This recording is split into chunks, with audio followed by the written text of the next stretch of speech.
tutoriels sur comment le faire et j'ai été enseignée à l'école la meilleure façon, donc je pensais que c'était juste de vous l'apprendre. Il n'y a pas de tempérage impliqué, j'ai littéralement du chocolat fondu ici et je le garde dans de l'eau chaude juste pour le maintenir à la bonne consistance et à la bonne température et j'utilise simplement un 54%, donc c'est en fait entre le chocolat au lait et le chocolat noir. C'est mon préféré à utiliser. Vous pouvez utiliser du chocolat blanc ou du chocolat noir, mais il fonctionne de différentes manières. Donc je vais commencer avec le genre de chocolat semi-noir pour vous aujourd'hui. Maintenant, avant de commencer à écrire en chocolat, l'essentiel est de s'assurer que vous avez le bon matériel d'écriture et dans ce cas, c'est une poche à douille. Vous pouvez obtenir des poches à douille en ligne. J'utilise toujours des poches en plastique, par exemple quand je décore des gâteaux, mais quand il s'agit de chocolat, vous avez besoin d'un tout petit trou et de beaucoup plus de précision. Dans ce cas, je préfère fabriquer les miens à partir de papier cuisson, et pour cela, vous avez juste besoin d'un carré de papier cuisson comme celui-ci et couper une ligne diagonale d'un coin à l'autre. Vous obtenez donc un triangle rectangle avec un côté plus court et un côté plus long. Ce que vous devez faire maintenant, c'est le rouler en cône. Certaines personnes le posent à plat et plient les deux côtés jusqu'à obtenir un cône, mais c'est la façon dont on m'a appris. Tenez l'angle droit d'une main, puis pincez le milieu du côté diagonal le plus long et prenez ce coin supérieur et roulez-le comme ceci.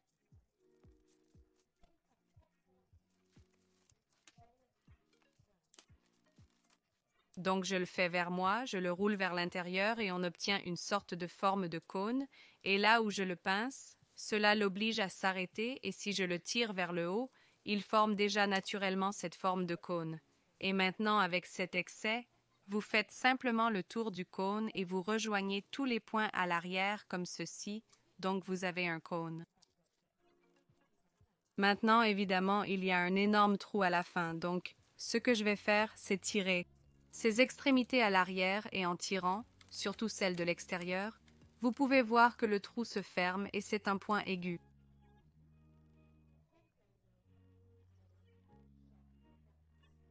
Maintenant, pour le sécuriser, je vais plier le papier vers l'intérieur comme ça. Et pliez-le bien serré et certaines personnes aiment réellement agrafer cela. J'essaie d'éviter les agrafes avec de la nourriture dans ce cas. Je déchire de chaque côté de cette ligne et ensuite je replie encore une fois ce morceau. Et voilà, vous avez un cône en papier. Donc, quand je dis des poches à douille, je veux dire un cône en papier d'une certaine manière. C'était la meilleure façon dont je peux l'expliquer. Cela demande de la pratique. Je pense que j'ai pris toute une leçon pour apprendre à faire cela, mais je vais vous montrer une fois de plus. Bord supérieur vers l'intérieur, le reste de cela. Venez autour, rencontrez tous les points du papier à l'arrière et tirez celui-ci vers le haut pour fermer le trou. Retournez-le! J'aime garder ce pli vers le haut, je pense que c'est une astuce sympa. Maintenant, pliez ceci vers l'intérieur. Fixez-le bien. Déchirez de chaque côté de la ligne et voilà.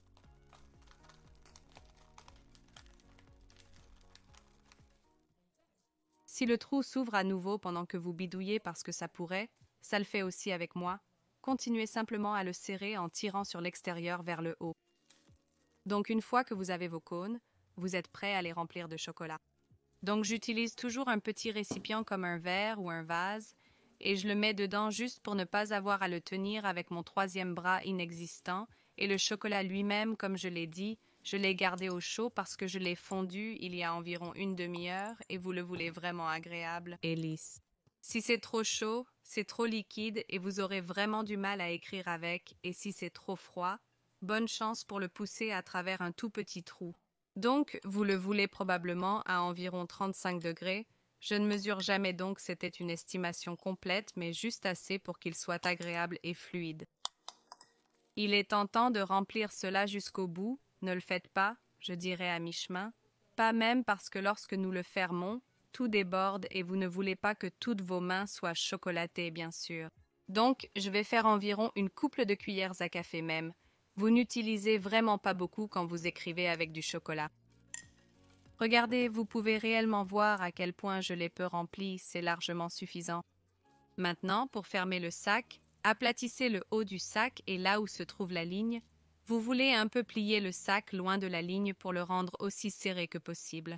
Si vous commencez à le plier de cette façon, cela pourrait encourager le pli à se desserrer, donc je vais le retourner et plier les deux coins vers l'intérieur, puis le haut vers le bas, et continuer à le rouler jusqu'à ce qu'il soit complètement sécurisé comme ceci. Une fois que vous en êtes à ce stade, vous êtes assez en sécurité. Encore une fois, cela demande de la pratique. Peut-être ne le remplissez pas de chocolat tant que votre sac n'est pas complètement terminé, car vous ne voulez pas un désordre chocolaté. Croyez-moi, j'y suis passé. Une fois que vous avez vos cônes, vous pouvez en fait les laisser sur ou près d'un four ou d'un radiateur pour les garder au chaud, mais la prochaine étape est de couper le trou pour laisser sortir le chocolat, évidemment. Donc je vais couper une toute petite quantité, vraiment petite pour commencer, à peine visible, et ensuite le tester. Donc j'ai du papier de rechange ici, et avant de faire quoi que ce soit avec le chocolat, je teste toujours la fluidité du chocolat et la taille du trou, etc. Car vous ne voulez évidemment pas vous tromper si vous le décorez directement sur un gâteau. Donc je vais juste faire une gribouille. Maintenant, comme vous pouvez le voir, ça ne coule pas très bien. Ce qui signifie que le trou est un peu trop petit. Donc je vais le couper un peu plus. Là, c'est beaucoup plus fluide, mais en fait, Je ne suis pas sûre si vous pouvez voir, mais ça a un peu frisé comme si c'était serti, donc je vais le couper un tout petit peu plus. Comme une quantité minuscule, et cela devrait être parfait. Voilà. Donc, une fois que vous êtes satisfait de la façon dont ça se passe, vous devriez toujours vous entraîner avant de passer à un plateau de gâteau ou à un gâteau, surtout si c'est votre première fois. Je ne plaisante pas quand je dis que cela m'a littéralement pris 3 ans à faire. L'écriture au chocolat est vraiment difficile. Je la perfectionne encore, mais c'est juste quelque chose à laquelle il faut s'habituer, surtout si vous ne l'avez jamais fait auparavant. Donc, tout d'abord, je suis évidemment droitière, donc je le tiens simplement dans ma main droite, et j'utilise en fait ma gauche pour me soutenir. Donc je fais évidemment juste des gribouillis ici pour vous montrer, mais j'utilise mon pouce et 2 doigts pour presser le chocolat, mais j'utilise aussi ma main gauche pour guider un peu ma main droite. Donc, dans mon collège, ils fournissaient en fait des feuilles de motifs et de décoration en chocolat et de bordures et même de lettres, et si cela vous aide, imprimez-en quelques-unes et utilisez du papier cuisson et tracez-les. Et si vous n'êtes pas très à l'aise avec l'écriture ou si vous l'êtes et que vous voulez encore vous entraîner avant de passer au gâteau, procurez-vous des surfaces acryliques ou des planches à gâteau et entraînez-vous ici, c'est beaucoup plus facile. Donc, je vais commencer par vous montrer juste un peu d'écriture en fait. Je pense que c'est probablement un bon point de départ et ce que vous devez toujours garder à l'esprit, c'est votre conscience de l'espace sur le plateau de gâteau. Donc, si j'ai un gâteau ici et que j'écris « Joyeux anniversaire » dessus, évidemment, le mot « anniversaire » est plus long que « joyeux », donc vous devez commencer « joyeux » un peu plus loin que vous ne le penseriez, plutôt que de simplement le diviser en 2. Donc c'est un petit conseil, et en CE qui concerne le style dans lequel vous l'écrivez, je développe simplement mon propre style d'écriture. En fait, j'écris déjà en biais et en spirale, donc ça aide, mais je ferai de mon mieux pour expliquer pendant que je l'écris. C'est assez traditionnel qu'un côté de la lettre soit beaucoup plus extravagant que l'autre, donc si c'est le H, cette deuxième ligne est beaucoup plus en spirale et ensuite le reste du mot, je le relis toujours.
Donc, j'ai ces exemples, je vais les garder à mes côtés et il n'y a pas de règles, mais ils sont assez faciles à paraître extravagants si cela a du sens. Si vous êtes confiant avec la fluidité de votre chocolat, le contrôle de votre main, alors essayez une bordure ou même faites-le sur un plateau à gâteau avant de mettre le gâteau dessus. Alors, essayons cela. Souhaitez-moi bonne chance. Je risque de ne pas respirer.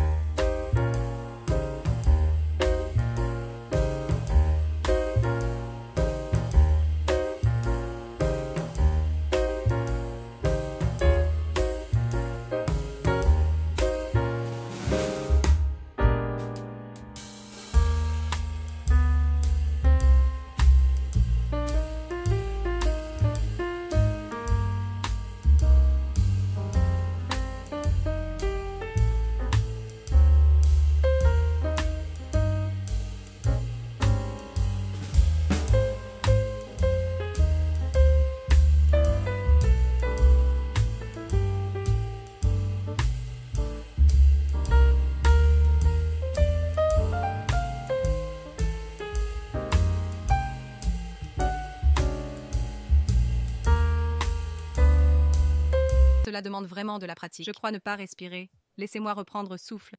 Voici un exemple de comment décorer une bordure, avec des points par exemple. Et puis une dernière chose, beaucoup d'articles de pâtisserie, comme les éclairs ou les choux, ont de petites décorations comme celle-ci. J'aime toujours m'entraîner quelquefois pour vraiment trouver le rythme et m'habituer à ce que je m'apprête à faire avant de l'appliquer à ce que je suis en train de décorer. Donc, par exemple, je vais utiliser une feuille comme référence, mais s'il y a un éclair, j'aime faire ce genre de motif comme ça, ou juste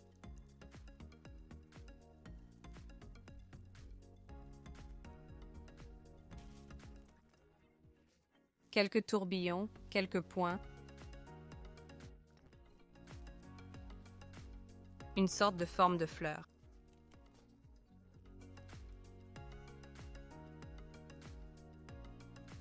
Encore une fois, continuez simplement à vous entraîner. Si c'est quelque chose de rond, un peu comme une mini-version de CU que je viens de pocher, je ne sais pas, essayez n'importe quoi. Je pense que ce que je vais faire, je vais finir en écrivant mon nom. Encore une fois, la pratique rend parfait. Donc c'est en fait un excellent exercice pour moi. Je n'ai pas vraiment pratiqué depuis longtemps, mais on peut...